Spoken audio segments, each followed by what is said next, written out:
Hello World Civilizations class, Mr. Lassiter here with you with an awesome video on political thought in the Enlightenment. Today we're going to be looking at several people that you should know, including Thomas Hobbes, John Locke, this guy named Montesquieu, another one named Voltaire, Jean-Jacques Rousseau, and a lady even, Mary Wollstonecraft.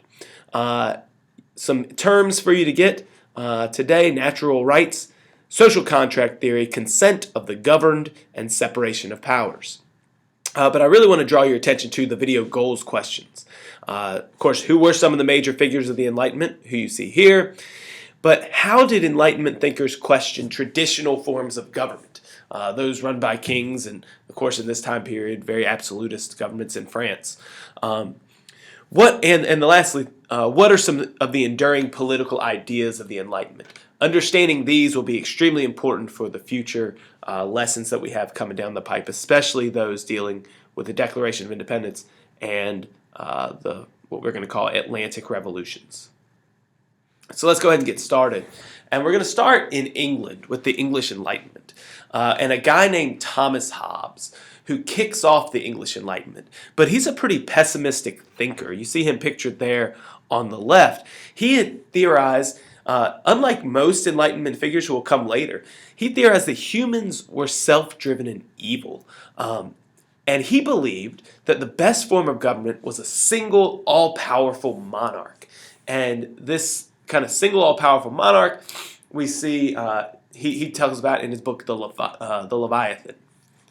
And this is kind of the same absolutist mindset that takes place, but he's still thinking about government and thinking about what's the best type of government. And being from England, he's living under a constitutional monarchy, so he's questioning government. But his views are going to be challenged by the guy you see pictured to the right, John Locke, who's going to have an immense amount of influence on future thought in America and France. He challenges these ideas and says that men instead are rational and capable, and they can be molded based on their experiences.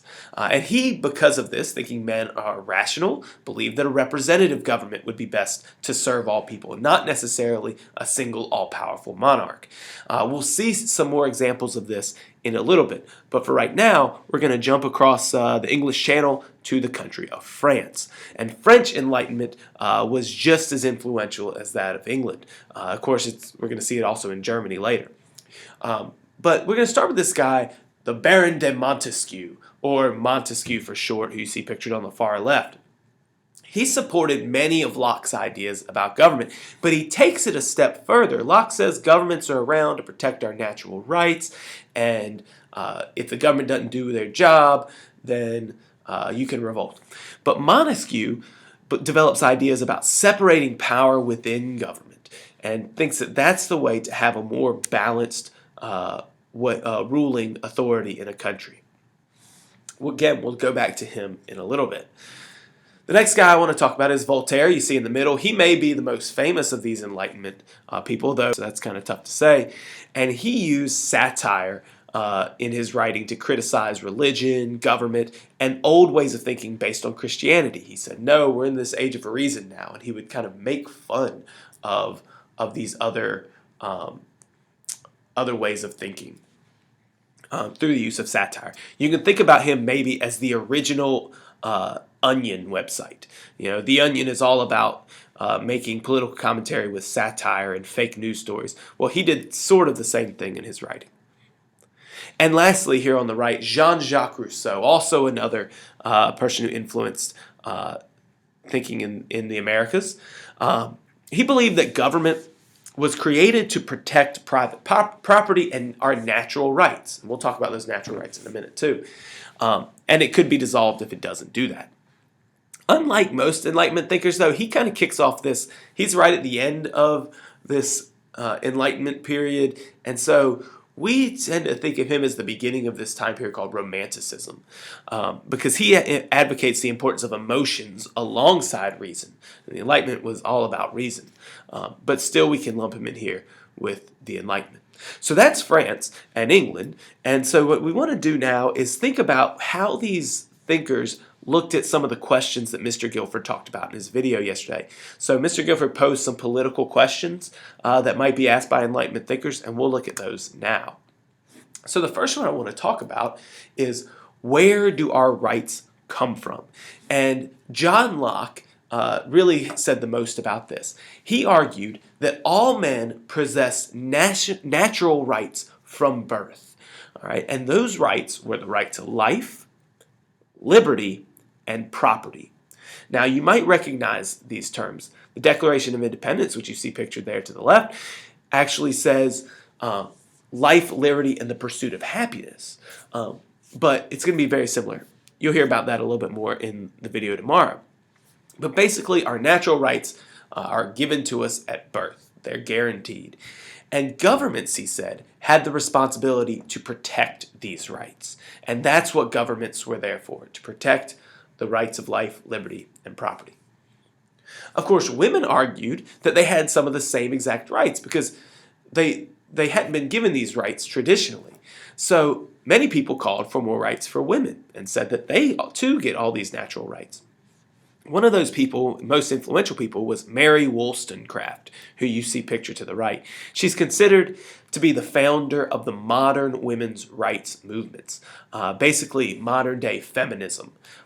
And so that's sort of where it comes from, these Enlightenment ideas about, hey, maybe it doesn't just apply to all men and that all men are created equal, but maybe all men and women are created equal. And she was definitely a good example of that, an important Enlightenment thinker.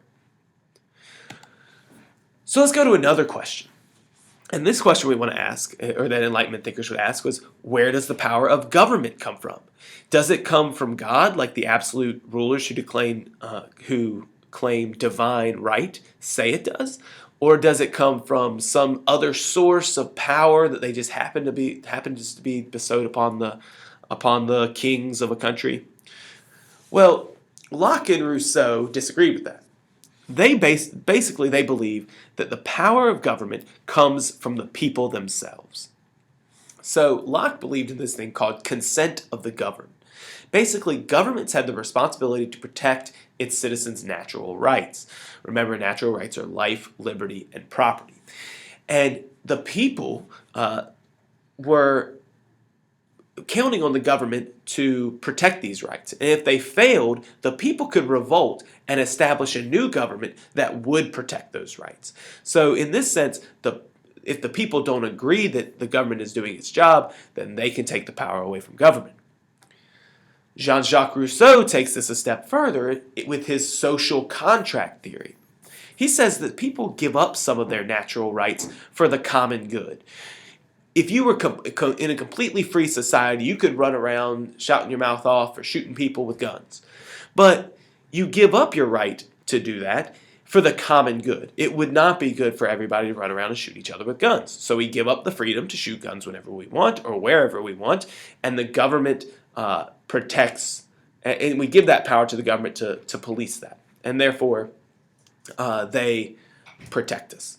But he also kind of says, if the government does not live up to its end of the contract, or it abuses power, or some people's rights, some people are given more rights than others, then it's the break in the contract, and people should separate from government and, like Locke says, revolt, form a new government. So that's where the power of government comes from. The Enlightenment began to think from rational, good people.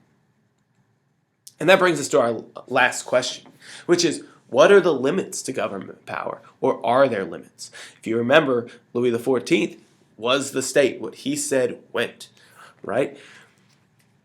But the Enlightenment thinkers started to say, well, maybe this isn't the best way to do it. For example, the Baron de Montesquieu believed in separation of powers. He used England as a model, and he said that government should have multiple branches of government. For example, an executive branch, which enforces the law, that would probably be led by a king. A legislative branch, which makes the laws, which in England was Parliament.